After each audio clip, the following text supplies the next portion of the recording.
Hey everyone, look at my face. My face, look at it. But beauty is pain, and I hate my acne scars, so.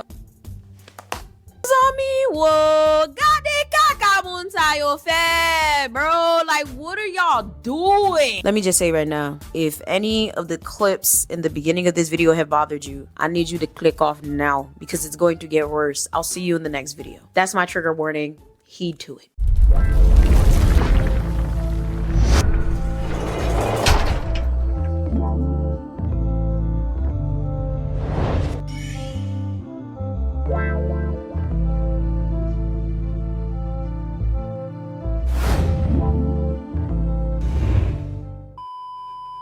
What up, everybody? I am the Mademoiselle, and this is my channel. And today, as you guys can tell by the intro and the title, we're going to be talking about laser face treatments. Yes, ladies and gentlemen, there are people out here burning their faces off with lasers. And honestly, I didn't even know this was a thing until maybe a month or two ago as I was scrolling down my Facebook feed, which this is why I don't scroll, because I always find something that makes me question why the Lord brought me here, because people are so damn stupid. The video I saw literally just made me want to go down the rabbit hole of laser facials and why people get them. And I was just like, yikes, like this is just insanely wicked to me. So there are an array of different laser face treatments, but most importantly, many people opt in to get them because of this downtime. So laser facial treatments are the next best alternative. They are really good for wrinkles, dark spots, scars, and of course they are highly effective. However, for many people, this might not be the best option because the side effects are wicked, especially for those of us with darker skin tones. Side effects include burning, scarring, infection, pain and discomfort, inadequate results or complications, eye injury, temporary swelling, redness and itching, allergic reactions, uneven skin texture, and of course, many more different types of complications specifically related to inadequate or improper post-treatment care. Now, honestly, when it comes to the pricing of these laser treatments, they really do vary, but all in all, they are pretty expensive. And people will get them for specific reasons, and there are specific types of lasers that do different things. All I'm gonna say is I apologize if I'm not saying any of this correct, okay? I kind of just started looking into this and I'm bringing this to you guys so you can be safe, all right? Of course, you have ablative lasers. These lasers remove the outer layers of the skin and are used for resurfacing, tightening, and reducing wrinkles. Then you have non-ablative lasers. These lasers heat the skin to stimulate collagen production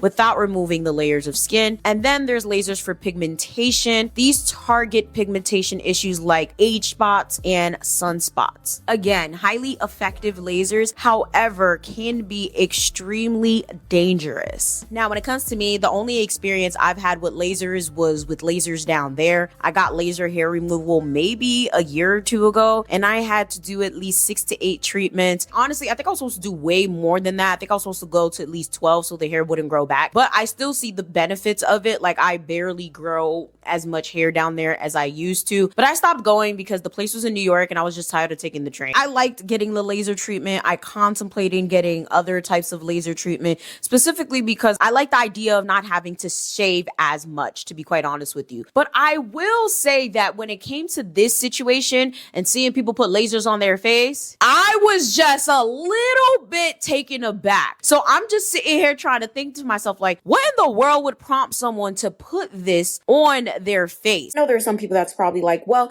Yvana, you would put it down there, but you won't put it on your face. Of course not, because people don't see down there. The only person that sees down there is my man and my cootie juicy baby. I don't have to worry about anything down there. But okay, sorry, y'all, too much information. But the point I'm trying to get at is before I did my laser, though, I did like extensive research.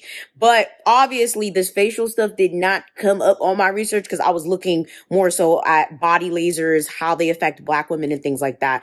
And the specific place I went to, I don't even remember what it was, to be honest. Like, I don't remember. I just know it was in New York. They gave me the results and stuff like that, like testimonials. And I also asked them, like, hey, are you guys licensed? I saw everybody's license. And I also asked them, like, you know, how does this work on Black skin? Like, so I was very, very extensive. And it's crazy because not too long ago, No, it was a while ago. Maybe like a year or so ago, I had gotten one of these laser machines from Temu.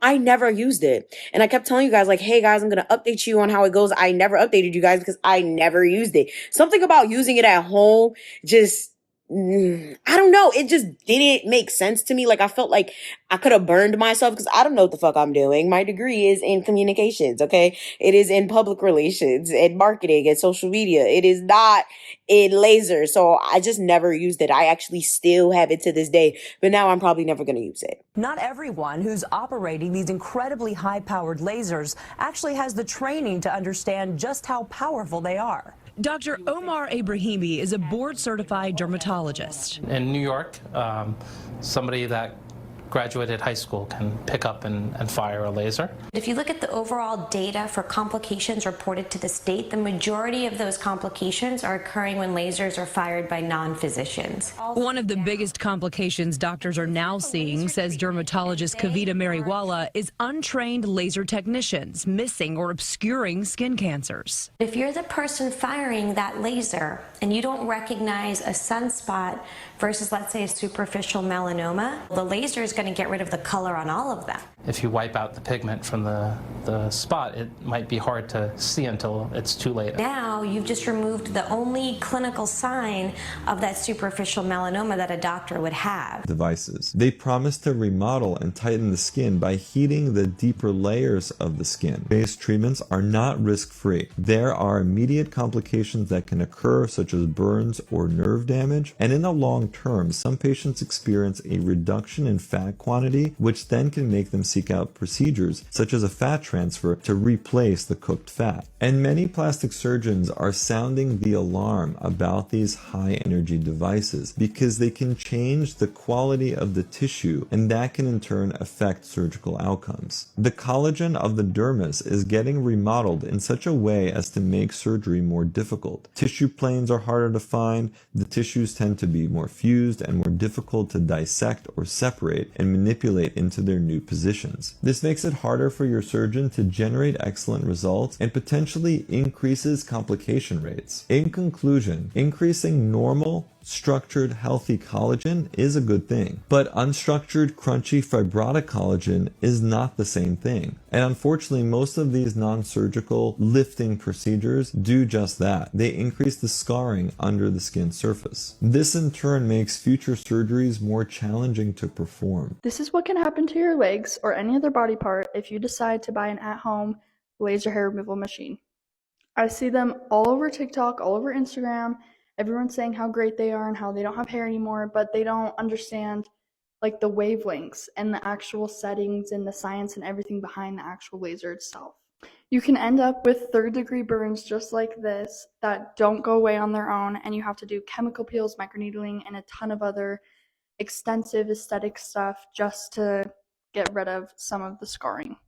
My advice would be go to a licensed professional who knows what they're talking about and understands the laser and the settings and the wavelength and everything like that. But I do understand for many people, like especially if you have some sort of birth defect or birthmark or you got a burn, maybe this is the way to improve it. So of course, I'm not talking about those people. I'm talking about the people that are like, oh my God, I'm getting a wrinkle. Let me go get a laser face treatment. Like this is getting a little bit out of hand. Hello everyone, welcome to my TikTok. So if you're wondering why my skin looks like this, I did a laser treatment. And I basically wanted to target a lot of the hyperpigmentation on my face. So I have hyperpigmentation around my mouth area and also on my cheeks. And on my YouTube, I have a lot of treatments that I've done and before and after pictures. But this is a new year, so I wanted to start with new skin. And I wanted to try something new. And this is day 2 of the process. So I've started to peel around my mouth area. And all of these spots are going to peel. And the reason that they're spots is because with my skin tone, you don't want to go over the same spot twice because it could do more damage than good. Had to go to the emergency room today because yesterday the laser people literally burnt my whole fucking face. I got Erbium laser done on my face and it is burning so bad, but it's like normal and Oh my god, look at my face. Look at it. But beauty is pain, and I hate my acne scars, so. I'll be fucking damned, okay, if my face ever looks like that. But in terms of, I'm not just gonna put anything on my face. Like, I'm very, very picky. Even when it comes to sponsors, or like a lot of you guys who watch me, you guys try to send me your skincare lines. I oftentimes say no. If you see me endorsing a skincare line, it's because I actually genuinely looked at the products, matched them up with what I have, and seen that it probably won't give me a reaction. And also because I genuinely just wanted to change something up, but I rarely ever change up my facial routine, and I do not just put anything on my face. God forbid I get a pimple, okay? I was one of those people that never had a breakout in high school or middle school or anything like that. I'll get a pimple here and there every year or so. Like, I have really great skin, and I don't want to fuck that up. I'm trying to ride this wave for as long as I can. So the fact that people be thinking like it just makes sense to just go do this, that, and the third. Like, I got my first professional facial a year ago, and it was great. I really did like it. I just really want you guys to think about not only what you put in your body, but what you put on your body, especially sensitive areas such as your face. Because what happens is a lot of these side effects, scarring, and all of that can be irreversible. There's a lot of people that get these procedures and they legit can't do anything about it when it goes wrong. A lot of you guys are being influenced by people on Instagram, people on Facebook, people on TikTok to do these things. But what you don't understand is a lot of these people have the money to do these things, and they also have the money to fix it if things go wrong. You living on your minimum wage salary gets this shit by saving all your money, and then it goes wrong, you're fucked. So please stop following these people on social media that are trying to tell you to do shit that don't make any sense, that does not benefit you, that usually benefits them because they got a fucking affiliate code. Stop trying to live other people's lives. Stop trying to do things that you don't need to do, wasting money. Live your own life, do your own thing, and most importantly, be safe, and do not just put any and anything in or on your body. Do your research. But most importantly, in this case, please make sure you reach out to an experienced dermatologist or licensed practitioner to do this. Hey y'all, Nurse Mo here, and I just want to talk to you about why it's so important to have a medically trained professional running your laser and doing your laser hair removal treatments. This is a serious piece of equipment. It can burn you, like third-degree thermal burns you can have from this laser machine. When doing the training, I was overwhelmed, like, whoa, this is a lot of medical information. Lasers were first used in the OR, and that's how we found out that they removed hair. So this is an extremely medical treatment, although a beauty and aesthetic treatment. So you want to make sure you have someone who is aware of how to treat burns as well as prevent them. Okay, that's your primary goal, is to be safe. And then the second is, of course, to be hair free. Look at my face. It's devastating, right? I want to inform everyone about the risk of a BBL broadband laser facial. I recently went in to see my esthetician and was told that this would be perfect for my skin. No risk, no scarring, no downtime, just a little bit of swelling. Unfortunately, after my service, I went into shock, had to be sent to the ER, and now have first and second degree burns. This service is not for melanated skin, not for pigmented skin, and at this point, shouldn't even be offered to people with brown skin. Once again, please people, look at the risk. Don't allow them to tell you it's for our skin, or that it won't leave scarring, or that it's gonna be okay. I had to go to the emergency room and my body went into shock. I could have died on the table over a facial. I am traumatized about this whole situation. And I pray that this gets out there to someone out there, that they check the, Google it, look up the risk, get a second opinion, do a test patch if you have to, but be aware that this is not for our skin. Even doctors have malpractice insurance because nothing in this world is 100% safe. Like, we cannot guarantee that to you.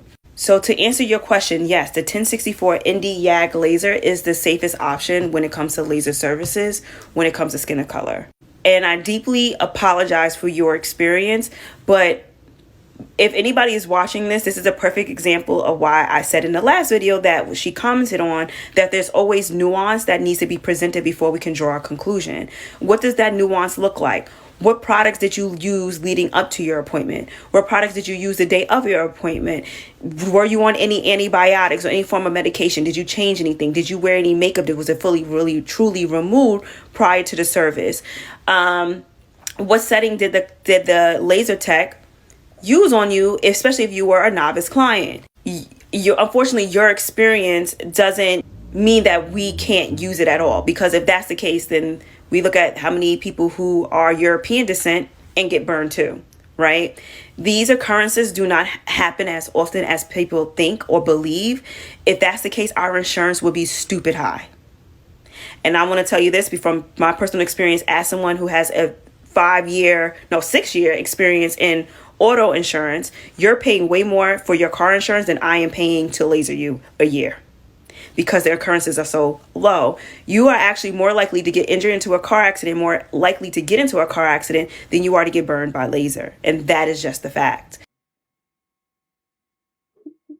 I hate crying on the internet, but like, this is how hurt I am right now, and how brutal this has been for the past few months, and how it's been affecting my mental health and my confidence and my work, my career, jobs, bookings. Like, I know it's in the grand scheme of life, there are other things going on in the world, but I will not let someone just take advantage of me, really, and, potentially take advantage of another woman of color and another Black girl. And I'm not with it. I'm not for it. So I really hope that this stops someone from getting IPL laser, or, I think, I'm not trying to make this into a race issue, but I do think that there needs to be a certain level of education about Black skin that's missing in the esthetician space.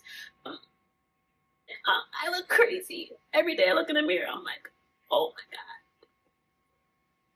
She literally burned the mess out of me. And it's just like, woo. It's horrible. It's horrible. And it's been months. So lying to me and saying that it would take 7 days.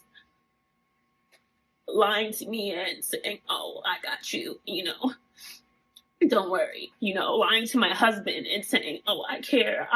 My husband came in with me by my third appointment, and he was like, because he's upset, he's seeing me cry every night, and he's like, we really need you to take care of this. And she's like, well, I haven't been able to sleep either, making it about herself. Like, it's this continued theme of like not caring about me as a client, as a loyal client who's been going there for a year and spent a lot of money with you, and as a person, as a human being who you really hurt, you third-degree burned and brutally scarred me for the foreseeable future. I don't yet, still to this day. Has she checked in on me? No.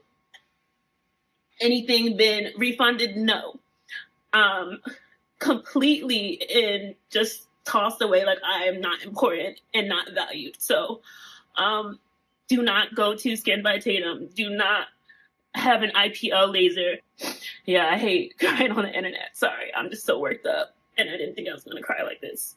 I got BRB today, laser, and as you see... These types of things shouldn't be happening, but they do, and they always will. IPL and BBL are a great treatment. They actually are known as a photofacial because it uses lots of different wavelengths of light instead of just one like a laser, and it helps with fine lines and especially with hyperpigmentation. But this treatment can be very hot on the skin. And if you're going to someone that may not be trained well or made a mistake, you can end up with some serious burns. Unfortunately, now it should be treated like a burn by a dermatologist or a plastic surgeon well versed in wound care. Honestly, this can happen to anybody that's administering this kind of treatment, but the difference between a professional and somebody who's not a professional is the ability to see and to understand that things are going wrong in real time and being able to manage the complication. she shouldn't have had the other side of her face also done when the first side burned. A lot of people think they could do this shit if they're just a regular esthetician or somebody doing veneers in the basement. The rise of people just doing shit at home is insanely problematic, and COVID definitely had a lot to do with that. Like, I've seen things from vitamin infusions. Yes, people are doing infusions in regular storefronts, okay, in their basements. Of course, we have the people that's doing tattoos illegally. That's gonna be a video. I added that to my list. We have people doing illegal veneers, illegal braces. Like, it's just a little too much. Like, I feel like we gave a pass to the hair people, and all of a sudden everybody thought they could do whatever the hell they want. Okay, they thought, okay, not faire n'importe quoi. Because, you know, if they could do hair, that means I could basically give somebody a BBL in my basement too. We're not doing this. We need to start thinking about A, why in the world would I go to these people and risk my life? B, if you're someone doing these things, you need to start thinking, why the fuck didn't I just go to school to do what I really truly wanted to do? And C, we need to stop making excuses because, oh, well, this is cheaper and I don't have the money. Because I feel like that's what a lot of these people are doing these days. A lot of them feel like, oh, well, you know, I don't have to adhere to these rules and get the proper licensing and go to school because this is not my passion. And nothing is scarier than someone that doesn't have the passion to do what they do working on you. I don't care what way you spin or slice it. That shit is terrifying. I don't want anybody who doesn't really care about their craft doing my hair, doing my nails, giving me a facial, doing my laser down there. Like, you better be fucking passionate about that shit or I'll fucking find somebody else to do it, because it's you. You have to care about yourself more than how vain you are. You have to care about yourself more than anything in this world, because no one's going to care about you more than you. And that's how I feel like a lot of us get into these situations. A lot of us lack confidence. A lot of us think, oh, well, I need this. I have to get this. And by all means, we go out and we get it. Whether we're talking about BBLs, wigs, nails, facials, whatever. A lot of us have no business getting these things because we cannot afford it. But additionally, a lot of these people that are rendering these services in many different places are not qualified or licensed to do so. So please be very, very careful. With that being said, make sure you guys like, share, subscribe. I want to see y'all comments down below. How many of you guys have had a laser procedure? How did it go? Would you do it again? Would you recommend it? Because there's so many different types, and I know there's going to be a lot of different responses down below. With that being said, I'm gonna see y'all in the next way.